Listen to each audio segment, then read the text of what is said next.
sovereign citizen. A lot of people think that means that has to do with, you know, defying the current rule of law, the current man-made laws, and being able to show that, you know, you have the right to have your own property without having to pay taxes to Caesar Borgia. That's true. But what people fail to recognize is the true sovereignty comes from the law itself. It doesn't come from the absence of law. It comes from the adherence of law. And the law that we adhere to is the law of the Creator, the Master himself. The original law that was placed upon the land for every man, woman, and child to obey. Now, it's our decision to obey the natural law or not, but if we choose to not obey the natural law, we go against the truth. And if we go against the truth, we suffer the ultimate judgment.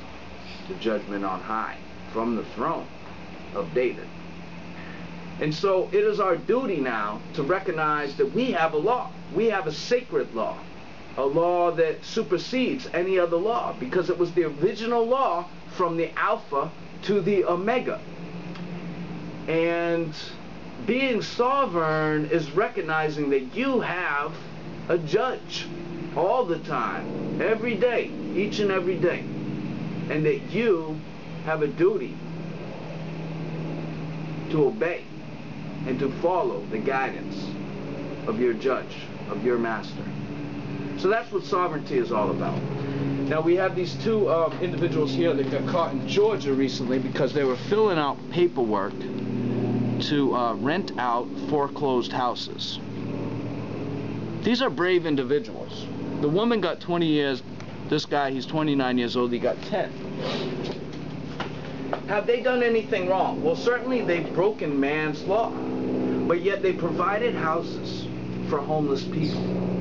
They utilized the land that was just sitting there, just deteriorating and depreciating. They've utilized that land, and they've assisted the economy. They've helped to create more of a cash flow. Movement of cash around the economy. So this goes back to the idea that capitalism has to do with the private ownership. And as we have today, we have a selected few individuals that own the majority, the bulk of the land. Now I have a house, but I also have a mortgage. And if I don't pay my mortgage, I'm going to lose my house. So I don't really own my house. That's just a term. I really don't technically, according to man's traditions, own my house.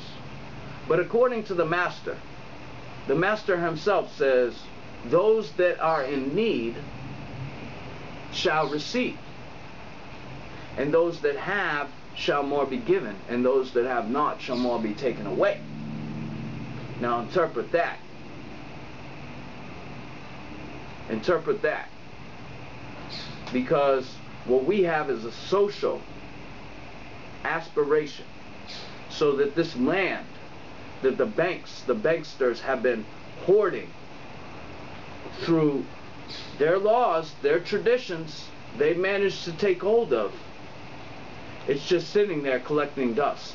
And we have these companies, the Rockefellers, donating to the genetically modified food industry, because there is not enough land that's available for people to use to grow their own food, to grow their own healthy, pesticide-free, genetically modified-free foods.